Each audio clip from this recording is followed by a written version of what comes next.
My dear friends, ഞാൻ ബിനോയ്. എല്ലാവർക്കും ബിനോയ്സ് തോട്ടിലേക്ക് സ്വാഗതം. ഇന്നലെ മാർക്കറ്റ് ക്രാഷാണ് നമ്മൾ കണ്ടത്. ഓവറോൾ മാർക്കറ്റ് സെൻറ്റിമെൻറ്റ്സ് വളരെ മോശമാണ്. ഈ സമയങ്ങളിൽ സ്വിങ്ങൊക്കെ മാക്സിമം എടുക്കാൻ നിൽക്കാം. അതേസമയം ബീറ്റൺ ഡൗൺ ആയ ഫണ്ടമെൻ്റൽ നല്ല സ്റ്റോക്ക് എക്യുമുലേറ്റ് ചെയ്യാനുള്ള അവസരം കൂടിയാണിത്. നല്ല റിസൾട്ട് കൊടുത്ത കമ്പനി ഒരു 5-10% ക്വാർട്ടർ ഓൺ ക്വാർട്ടർ താണ അല്ലെങ്കിൽ ക്വാർട്ടർ ഓൺ ക്വാർട്ടറിന്റെ ഈക്വൽ ആണെങ്കിൽ വരെ മാർക്കറ്റ് അതിനെ പണിഷ് ചെയ്യാണ് സ്റ്റോക്കിനെ കാണുന്നത്. നമ്മൾ കണ്ടു ഇന്നലെ പ്രീമിയം എനർജീസ് ആഫ്റ്റർ നല്ല റിസൾട്ടാണ് ആ സ്റ്റോക്ക് 7% ഡൗൺ സൈഡ് വന്നത്. ഈ സമയത്ത് ഓപ്പർച്യൂണിറ്റീസ് പേ ചെയ്യും. റിന്യൂവബിൾ എനർജീസിന്റെ കേസിൽ എല്ലാവരും ഒരുപാട് ആൾ കൺഫ്യൂസ്ഡ് ആണ്. ഞാൻ വളരെ സ്ട്രോങ് ആയിട്ട് റെക്കമെൻഡ് ചെയ്ത സ്റ്റോക്കാണ് പ്രീമിയം എനർജീസും വാരി എനർജീസും. അതുകൊണ്ട് തന്നെ എല്ലാവരും ഒരുപാട് കോൾസ് വാട്സപ്പിലൊക്കെ വരുന്നുണ്ട്. ആക്ച്വലി ഇന്ത്യയിലെ ഏറ്റവും നമ്പർ 1 എനർജി കമ്പനീസ് ആണ്, റിന്യൂവബിൾ എനർജി കമ്പനീസ് ആണ് വാരി എനർജീസും, സെക്കൻഡ് പ്രീമിയം എനർജീസും, തേർഡ് ആണ് ടാറ്റ പവർ വരുന്നത്. ഇതിൽ ഭാവി ഇല്ല എന്നാണ്. ഭാവി ഇല്ല മാത്രമല്ല, അതിൽ നിലവിലുള്ള ഓർഡേഴ്സിനെക്കാട്ടും കൂടുതൽ കപ്പാസിറ്റി അവർ പ്രൊഡ്യൂസ് ചെയ്ത് വെച്ചിട്ടുണ്ടെന്നാണ് വന്നത്. പിന്നീട് സിൽവർ പ്രൈസ് കൂടുമ്പോൾ റോ മെറ്റീരിയൽ പ്രൈസ് ഇൻക്രീസ് ആവുന്നു. അങ്ങനെ ചെറിയ ഇഷ്യൂസ്. ഇത്ര സൂപ്പർ റിസൾട്ട് ആണെങ്കിൽ വരെ വരും കമ്മിങ് ക്വാർട്ടേഴ്സിന് മോശം റിസൾട്ട് ആയിരിക്കും എന്നൊക്കെ പറഞ്ഞിട്ടാണ് മാർക്കറ്റ് ഇത്ര പണി ചെയ്തത്. പക്ഷെ അതേസമയം 2030 ഇന്ത്യൻ്റെ ടാർഗറ്റ്, റിന്യൂവബിൾ എനർജി ടാർഗറ്റ് 10 ഇരട്ടിയാണ്. ഇന്ത്യ, USA ഒഴികെ ബാക്കി എല്ലാ രാജ്യങ്ങളിലെയും ടാർഗറ്റ് ഹ്യൂജ് ആണ്. ഇതിൽ ഒരു സ്ഥാനമില്ല എന്ന് പറയുകയാണെങ്കിൽ, ഒരു ഓപ്പർച്യൂണിറ്റി ഇല്ല എന്ന് പറയുകയാണെങ്കിൽ വളരെ പ്രയാസം വിശ്വസിക്കാൻ. ഇത് ഓപ്പർച്യൂണിറ്റി പ്ലേ ആവാം. പക്ഷേ വളരെ പേഷ്യൻസോട് കാത്തു നിൽക്കുക. ഈ സ്റ്റോക്ക് ഒരിക്കലും ഇല്ലാണ്ടായി പോകുന്ന ഒരു കമ്പനിയല്ല. റീസെൻ്റ്ലി അവർ 2 കമ്പനീനെ എക്വയർ ചെയ്തിരുന്നു. പ്രീമിയം എനർജീസ് ട്രാൻസ്ഫോമർ ഉണ്ടാക്കുന്ന ഒരു കമ്പനീനെയും അതുപോലെ തന്നെ ഇൻവെർട്ടേഴ്സ് ഉണ്ടാക്കുന്ന കമ്പനീനെ എക്വയർ ചെയ്തിട്ടുണ്ട്. സോ കണ്ടിന് ടെൻഷൻ അടിക്കുന്ന ആവശ്യമില്ല. വളരെ റിലാക്സ് ചെയ്ത് ഇരിക്കുക, താണ കുറച്ചും കൂടെ വാങ്ങി ആവറേജ് ചെയ്യുക, അല്ലാണ്ട് ഈ ലോസിലേക്ക് കൊടുക്കാൻ നിൽക്കുക. ഇതാണ് എനിക്ക് പറയാനുള്ളത്.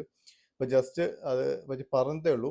പക്ഷേ ഇപ്പോഴത്തെ സിറ്റുവേഷനിൽ ആക്ച്വലി ഒരു സേഫ് ആയിട്ടുള്ള സ്റ്റോക്കിൽ ഇൻവെസ്റ്റ് ചെയ്യുന്നതിന് കുറച്ചും നന്നാവും. ലോങ് ടേമിലൊക്കെ ആണെങ്കിൽ വളരെ സേഫ് ആയിട്ടുള്ള, ഒരിക്കലും നമ്മുടെ കയ്യിൽ നിന്ന് ക്യാഷ് പോകില്ല എന്ന് ഉറപ്പുള്ള ചില സ്റ്റോക്സിൽ ഇൻവെസ്റ്റ് ചെയ്ത് മിണ്ടാണ്ട് നിൽക്കുന്നത് ഇപ്പോഴത്തെ ടൈം ബീങ് നല്ലത്. ഇനി എല്ലാം ക്ലിയർ ആയി വന്നതിന് ശേഷം, ഇപ്പോൾ യുദ്ധഭീഷണി ഉണ്ട്.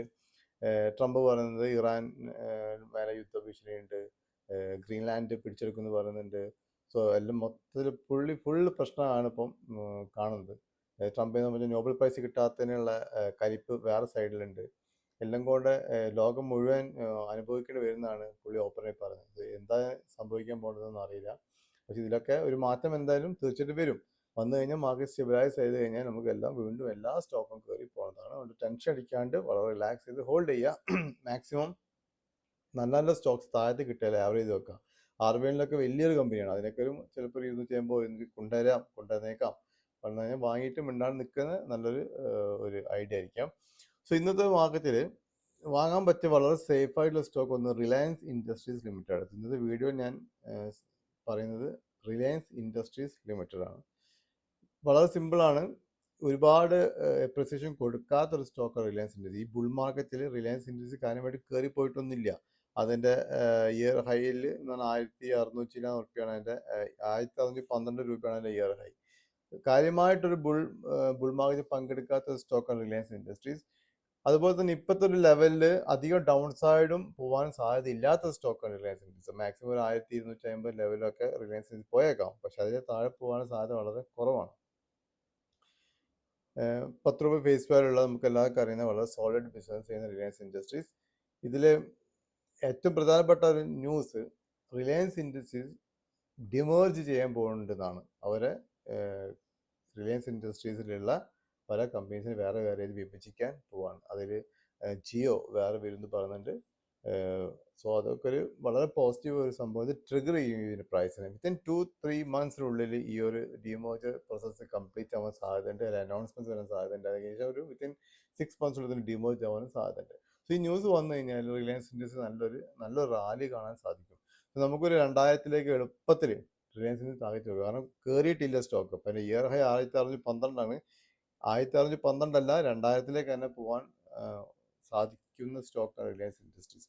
വളരെ സേഫ് ആയിട്ടുള്ള ബെറ്റാണ് ഇപ്പോൾ. അധികം ഡൗൺ സൈഡ് ഇല്ല. 2000 എന്തായാലും ആവും ചെയ്യും. ചിലപ്പം ടൈം ഡസ് മാറ്റർ. ചിലപ്പോൾ 8 മാസം കൊണ്ടായിരിക്കാം, ഇപ്പോൾ 1 മാസം, 1 കൊല്ലം കൊണ്ടായിരിക്കാം. പക്ഷേ അത് എന്തായാലും ഈ ലെവലിന് 50% റെപ്രസെൻറ്റേഷൻ എല്ലാവരും കൊടുക്കും. കുറച്ച് പേഷ്യൻസ് ഉണ്ടായാൽ മാത്രം മതി. പി റേഷ്യോ വളരെ അട്രാക്റ്റീവ് ആണ്. ഇൻട്രസ്റ്റ് പിന്നെക്കാളും താഴെയാണ്. ബുക്ക് വാല്യൂ 648 ഉണ്ട്. പ്രത്യേകിച്ചും റിലയൻസിനെ കുറിച്ച് പറയേണ്ട ആവശ്യമില്ല. എല്ലാ കാര്യമാണ്. FIS ഈ ക്വാർട്ടറിൽ ഡിസംബറിൽ 18.31 18.7 ഇത് കൂട്ടിയിട്ടുണ്ട്. DIS 19.92 DIS കുറച്ചിട്ടുണ്ട്. 20.06 19.92 കുറച്ചിട്ടുണ്ട്. അതേസമയം FIS ഏകദേശം 0.4 കുറച്ചുകൂടെ കൂട്ടിയിട്ടുണ്ട്. ഡിസംബർ നല്ല റിസൾട്ടാണ്. 22,167 കോടി ലാഭം. ലാസ്റ്റ് ഡിസംബർ 21,804 കോടി ലാഭം ഉണ്ടായിട്ടുള്ളൂ. സോ പ്രോഫിറ്റ് വൈസും നല്ല റിസൾട്ടാണ് ഡിസംബർ ക്വാർട്ടറിൽ കൊടുത്തത്. So as all in picture നോക്കാൻ റിലയൻസ് ഇൻഡസ്ട്രി വളരെ സേഫ് ബെറ്റാണ്. റിലയൻസ് ഇൻഡസ്ട്രിന്റെ ബിസിനസ് വെച്ച് പറയേണ്ട ആവശ്യമില്ല, എല്ലാവർക്കും അറിയാം. ഒരുപാട് ബിസിനസ് ചെയ്യുന്ന കമ്പനി. അപ്പോൾ ഡിമേർജ് സംഭവിക്കുകയാണെങ്കിൽ അതിന് മുന്നേ ഒരു റാലി ഉണ്ടാവും. 2000ലേക്ക് പോയ ശേഷമായിരിക്കും ഡിമേർജ് ഉണ്ടാവാൻ സാധ്യതയുള്ളത്. സോ ഇപ്പോഴത്തെ ഒരു സിറ്റുവേഷനിൽ ഏറ്റവും സേഫ് ബെറ്റായി വാങ്ങാൻ പറ്റിയ സ്റ്റോക്കാണ് Reliance industries limited. So digital ബിസിനസ്സിലേക്ക് വളരെയധികം കൂടുതൽ ബെറ്റിംഗ് റിലയൻസ് ഇൻഡസ്ട്രീസ് വാഗ്ദാനം ചെയ്തിട്ടുണ്ട്. മറ്റൊരു പ്രധാനപ്പെട്ട പോയിന്റാണ്. ഭാവിയിൽ ഒരു ബിസിനസ്സാണ് ഡിജിറ്റൽ ബിസിനസ്. അതിലേക്ക് കൂടുതൽ എംഫസൈസ് ചെയ്യാൻ പോകുന്ന റിലയൻസ് ഇൻഡസ്ട്രീസ്. അതുപോലെ തന്നെ റിന്യൂവബിൾ എനർജി ബിസിനസ്സിലേക്കുള്ള ഇൻകം, ഇതൊന്നും ആസ് ഓഫ് നൗ റിലയൻസിന് വന്നിട്ടില്ല. ഇനി ഭാവിയിൽ വരാൻ സാധ്യതയുണ്ട്. അത് എല്ലാം കൂടെ വന്നു കഴിഞ്ഞാൽ, അതേ സമയത്ത് ഈ ഒരു ഡിമേർജും കൂടെ സംഭവിച്ചു കഴിഞ്ഞാൽ നല്ലൊരു റണ്ണ് ഉണ്ടാവാൻ സാധ്യതയുണ്ട് റിലയൻസ് ഇൻഡസ്ട്രീസ്. സോ ഇപ്പോഴത്തെ സിറ്റുവേഷനിൽ സേഫ് ബെറ്റായ റിലയൻസ് ഇൻഡസ്ട്രീസ്. പ്രസന്റ് പ്രൈസ് 1386 ആണ്. ഡൗൺ സൈഡ് 1250 ആണ്. സോ ഇപ്പോൾ മുതൽ വാങ്ങാൻ തുടങ്ങുക. 1250 വരെ വാങ്ങി ആവറേജ് ചെയ്യുക. ഒരു 2000 അബവ് ടാർഗറ്റിൽ ഹോൾഡ് ചെയ്യാൻ പറ്റുന്ന സ്റ്റോക്കാണ് Reliance industries limited. Okay. So as usual ഞാൻ സെബി രജിസ്റ്റേർഡ് അനലിസ്റ്റ് അല്ല. അതുകൊണ്ട് സ്വന്തം പഠിച്ച് മനസ്സിലായിട്ട് മാത്രം സ്റ്റോക്കിൽ ഇൻവെസ്റ്റ് ചെയ്യുക. പുതിയതായിട്ട് ചാനൽ കാണുന്നുണ്ടെങ്കിൽ മാക്സിമം നിങ്ങൾ ഫ്രണ്ട്സിൻ്റെ റിലേഷൻസിൻ്റെ വീഡിയോസ് അയച്ചു കൊടുക്കുക, ലൈക്ക് ചെയ്യുക, കമൻറ്റ് ചെയ്യുക. Thank you very much.